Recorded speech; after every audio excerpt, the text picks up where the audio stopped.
So a lot has happened since we last chatted with you last year, so let's jump right in. And hopefully we can touch on each of the services and domains. So we'll start with the defense-wide portfolio, particularly an area where you've really been a leader, which is the Defense Innovation Unit. Yeah. When we spoke last year, you and your colleagues had led the effort to realign DIU to report directly to the Secretary of Defense, and that followed with a significant surge in appropriations and authorized funding through the NDAA, around $800 million. And in this year's HASC markup, you led some provisions to increase the manpower at DIU to really make sure they have the capacity to succeed. So I'm curious, how do you think DIU's execution of the funding is going? And also, how do you see DIU working with program executive offices, PEOs, to align these technologies to the larger acquisition strategies? Well, so I think with the resources that they have, personnel and dollars, I think that Doug is really spinning things up and making sure they're widening the aperture so that folks know how do I take the innovative and creative products or software that's out there and look at opportunities within the Department of Defense. Listen, I think there's a lot more that can be done. I think, too, as Doug is finding out, there's also an awful lot of inertia in the agency there that he has to overcome, and that sometimes people are reticent to be able to give up what they think is their turf to DIU and say, no, we got this. We don't need DIU to be part of this. We don't need your ideas. We got it. And so what Doug is finding is that many times they don't. The aperture that those programs have sometimes is very, very narrow. Sometimes they don't even realize what's out there.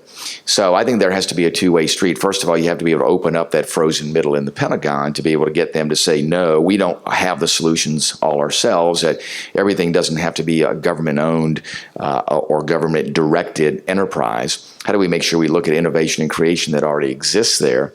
I think he's finding that that's a little more difficult than what he thought. We're trying to put some more resources there this year. There's $1.3 billion in this year's NDAA that will go towards the effort that Doug's putting forward. I think that sends a message to folks in the Pentagon, too, to say, listen, they're getting the resources, so if we want to get things done, maybe we stop being a little less egocentric about this, and maybe we start to look at DIU enabling these parts and programs to be able to do things. Listen, Chairman Calvert's done a great job, too, with AppFit, which helps the organizations that are there under SBIR programs to sort of bridge the valley of death, as it's called, from phase ones phase twos to phase three. So I think there's some good things going on. But in talking to Doug and staying in touch with him, he understands the magnitude of the change that is still needed out in front of him. Now, they're on the right path. Definitely, and kudos to you on the increased funding for this year as well.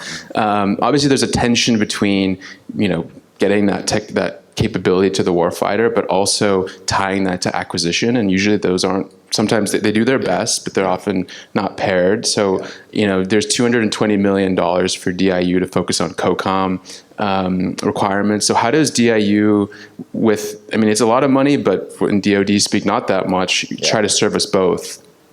Yeah, I think it's a challenge. What's happening is the COCOMs come in and say, hey, listen, this is our unfunded priorities list. So whatever doesn't show up in the president's budget, and those are based on priorities. What Doug is looking at is, listen, how do we enable some of those things? How do we make sure we're getting out in front? Because some of these needs take a lot of developmental time.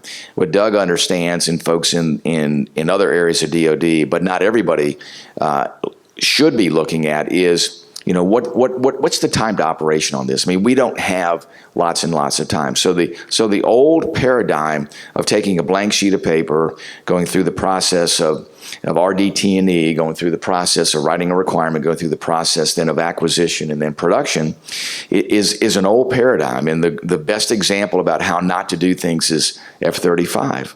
We're in year 23 of F-35 from a blank sheet of paper to today at full rate production.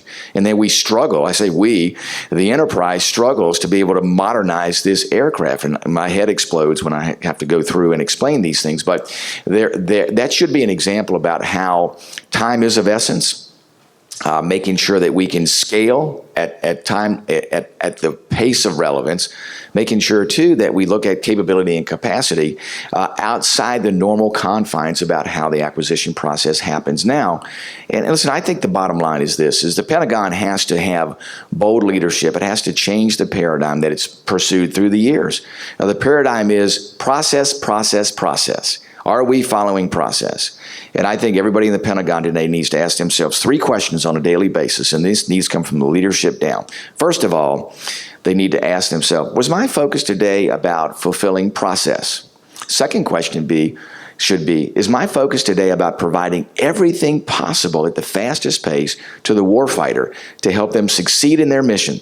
Third is, did I do everything today to provide capability and capacity for this nation to deter our adversaries? And if you answer yes to the first question and no to the second 2, you need to move on to another career. But if your answer is no to the first question and yes to the second question, is we need you, and we need you to bring your friends in too to make sure we change the culture there in the Pentagon. Yeah, I mean, the title of this panel is Software-Defined Force, a Scorecard from the Hill. So, Congressman, that's a great scorecard. Yes. So, you heard it here.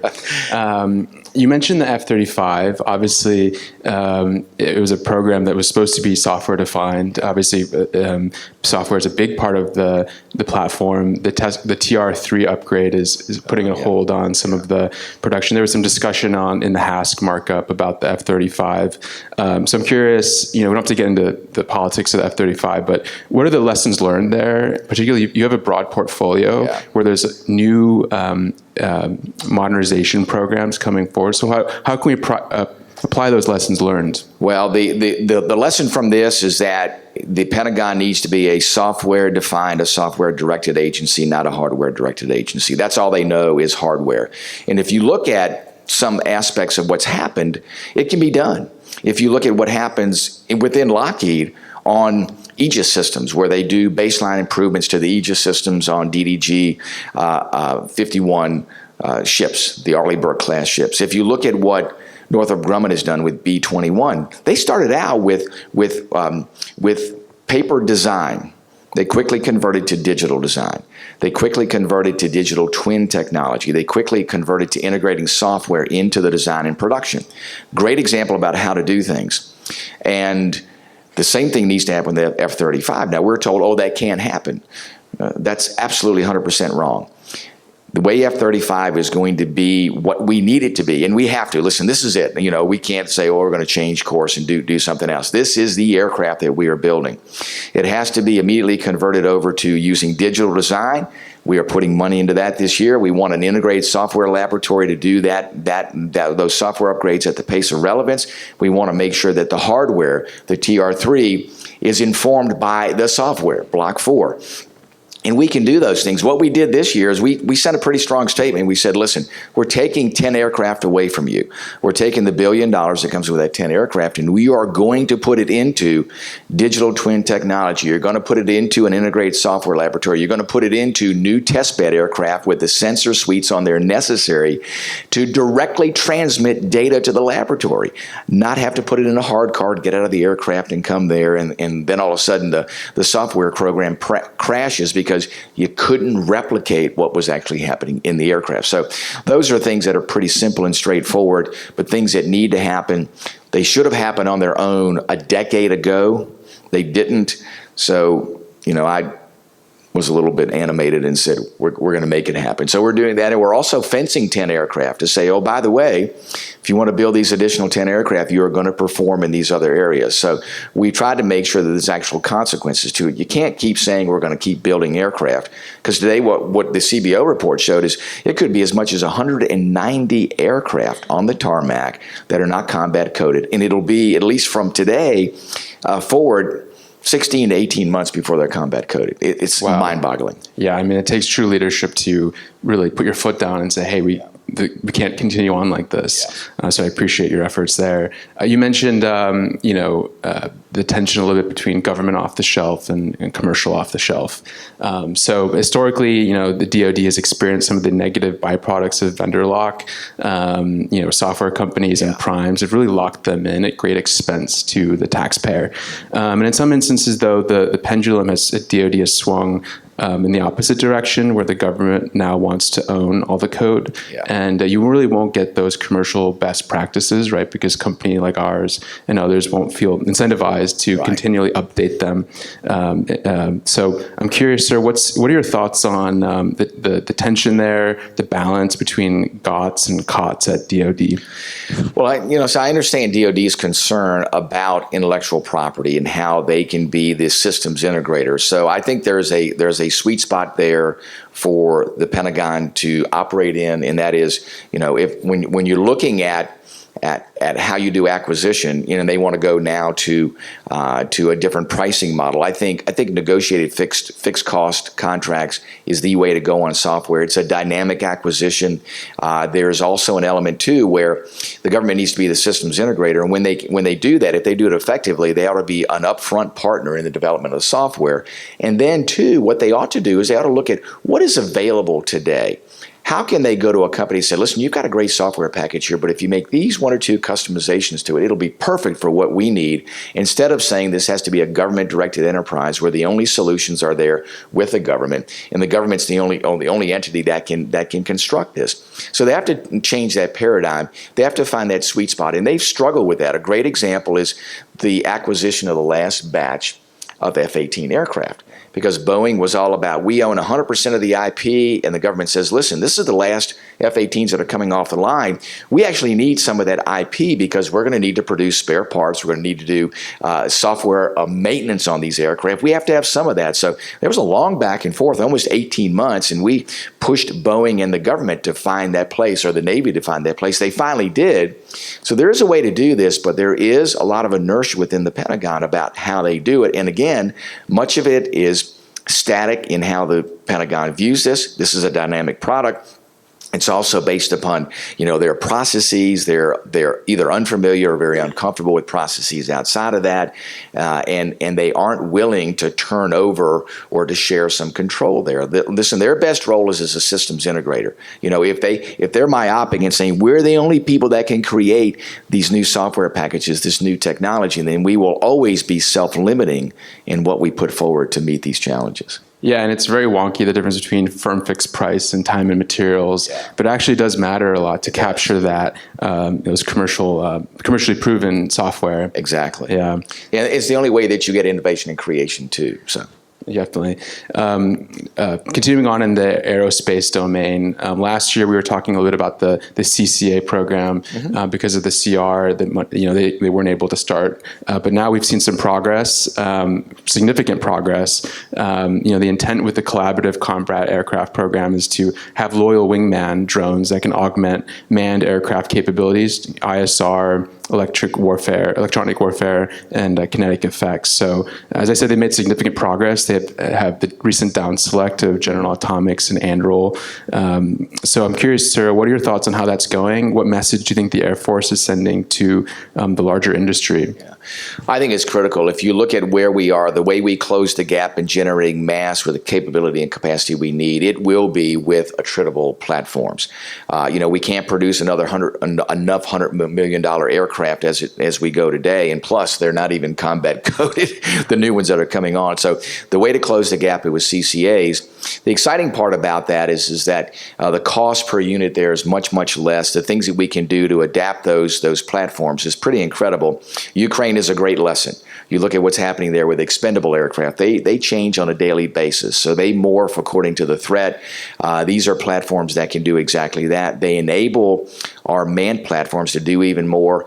And here's the bottom line. We have an opportunity to put systems in places where you don't need to have human beings. We don't need to have human beings at risk, and you can do the same thing that a human being can do. So why would you put a human being in a highly contested environment where there's a likelihood they're going to get shot down, even in a modern aircraft, when you can put an unmanned platform there? They can do the same thing in collecting ISR or doing electronic warfare. So I think those things are key. I'm very excited about it. What I'm even more excited about is how they're going through the acquisition process. There were a number of competitors initially. They down selected to 2. These are smaller, innovative companies that you have to send the signal to say these companies can win these big contracts.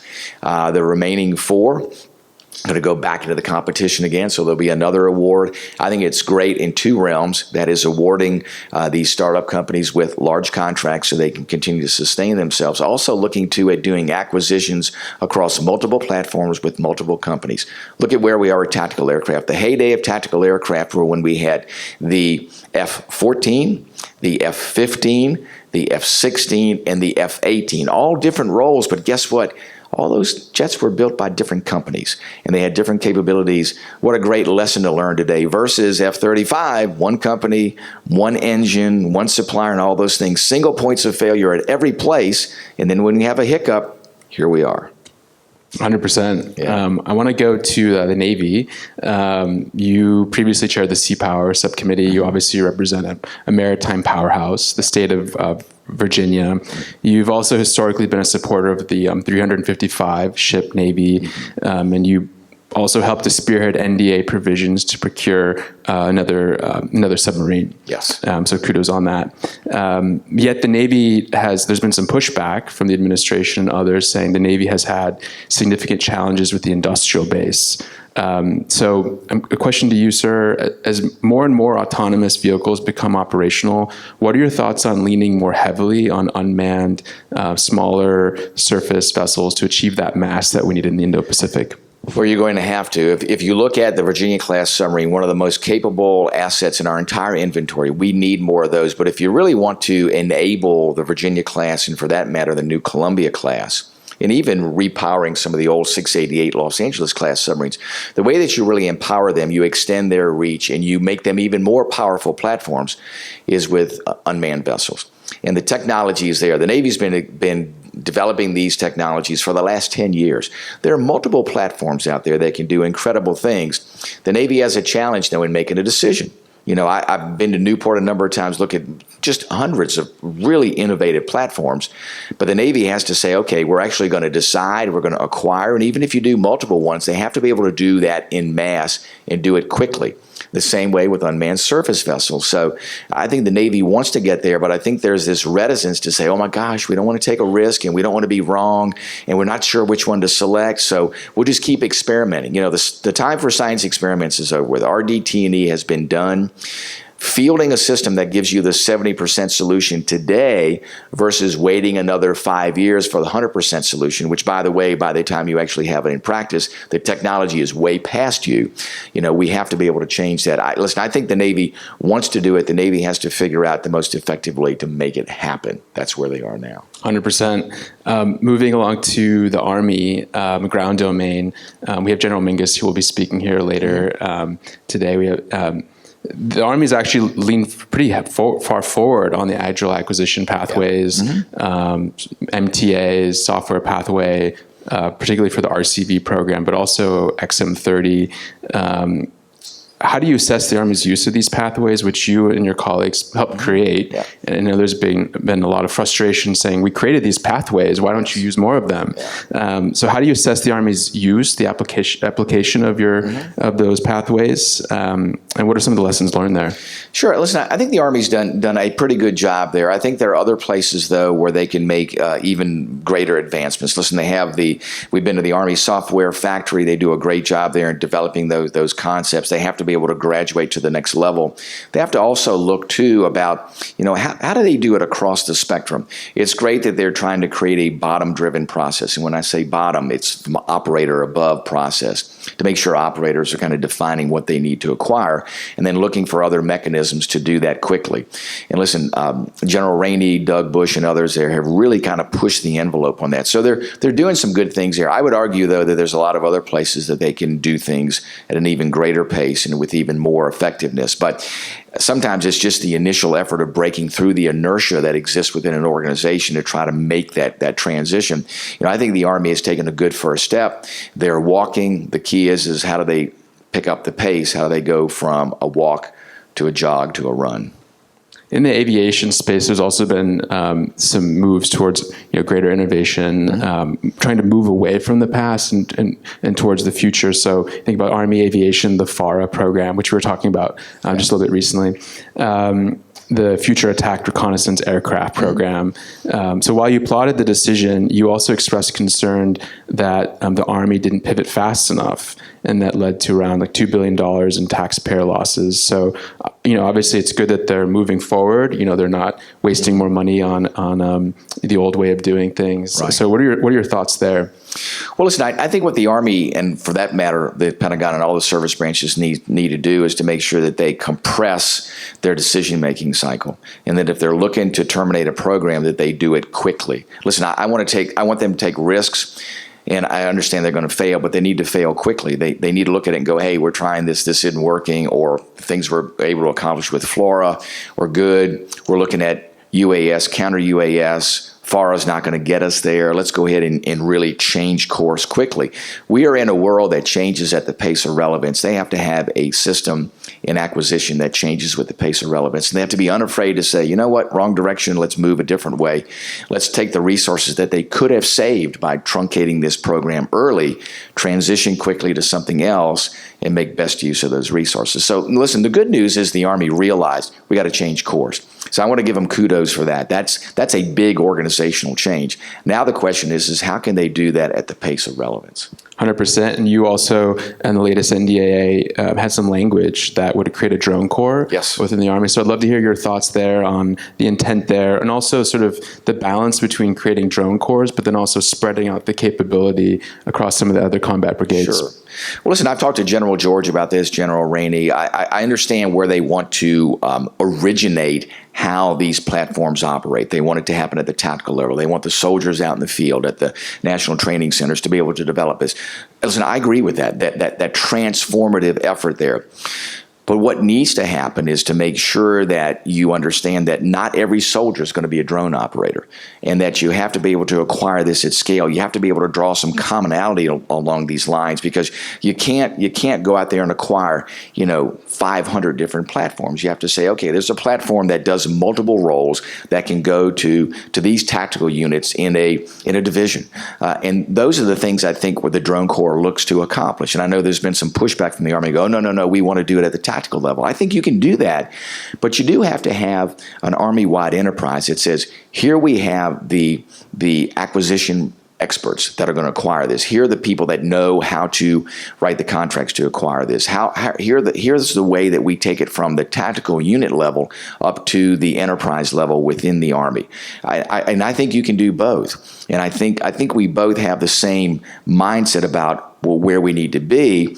I think the pathways there, at least in the vision, is a little bit different. I know the Army's pushed back on it, but I do believe that this is the way that you have to do it. And if you look at it, there was initial pushback against Space Force, because they said, oh, no, we don't want to do it at the large level. The Air Force can do it, the Navy can do it. And what we found out was Space Force has been pretty effective. It has. If you look at what we need to do with drones, I think you need to do the same sort of thing, the same way with cyber. I mean, you can go right down the list about how do you make sure you have a focusing point. You have all these great ideas out there, but what happens is if all you do is have great ideas and they never get to the point of scaling or acquisition, then a great idea is just a great idea. Yeah, and you really need to harness that expertise. Yes, exactly. It's hard to do that. Yeah.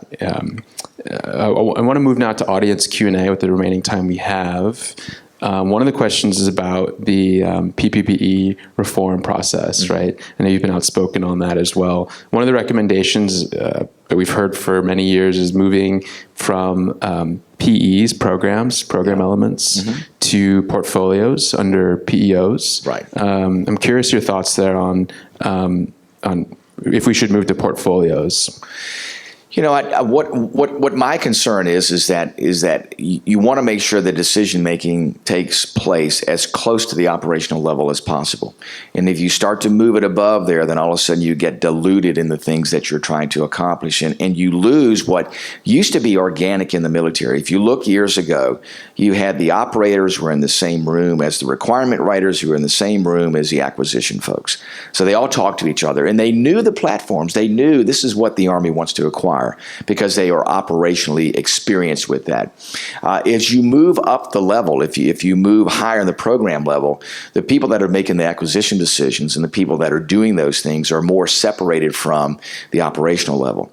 And here's a great kind of analogy. If you look at the operator and the operator says, I need an apple, And you then go to the requirements writer, and they look at it and go, okay, well, the operator is describing to me an apple, and I'm going to write it all down. I really don't know what it is or what they're trying to do, but I'm going to write all the what I think are the requirements down, and we'll develop that requirement. And the requirement actually ends up being an orange. And then they pass that on to the acquisition folks and said, here's the requirement that I want you to go to acquire. And the acquisition folks go, okay, I've read this, and then they go and put an RFP out there, and they acquire a pineapple. And then they go to the operator, and they hand the operator a pineapple, and the operator goes, what the? I wanted an apple. I wanted an apple. This doesn't look anything like an apple. And then what happens is, because they're innovative and creative, they take that pineapple, they cut the top off of it, they cut the rind off of it, they shape it into an apple. And it looks similar to an apple, but it's not an apple. So anyway, so that's really where the process needs to be. So you need to make sure that when the operator says, I need an apple, they end up with an apple. That's good. I want to follow up on that question. You think about some of the innovation organizations, AI, big topic. A lot of that's housed within the Chief Digital and AI Office, but also DIU is playing a critical role in that and acquiring that. So CDO is really providing a lot of that infrastructure, the scaffolding to make sure that the AI is safe, it's trusted across the enterprise, and then DIU is then charged, particularly like Replicator, procuring that and doing that really quickly. Yes. So how do you view the interplay between these two organizations in accelerating the innovation, building that trust with the warfighter for the use of autonomous systems? Well, listen, I think if anybody can do it, Doug can do it. I mean, it really is a difficult enterprise because Doug and his folks in DIU have a more granular level understanding about what's out there in the AI space. The key is can you take the concepts of what the operator and the units and the programs need and be able to translate that in a way where Doug and his people can go out and say, hey, I think we can find the pathways to make that happen. It is a very new enterprise, but I'm very bullish on how that can take place. And listen, if there's any place that has the intellectual capacity to pull that off, it is DIU. So I've talked to Doug about this. Doug doesn't undersell in any way, shape, or form the magnitude of the challenge that he faces, because he has to not only work with inertia within the Pentagon, within the units, but he also has to be able to gauge and measure what expectations are with the people that he's working with, and also the people that come to him and say, this is what we need. And I think he's doing that. Listen, there's some frustrations along the way, but I think that's a good dynamic that's beginning to be created there with Doug.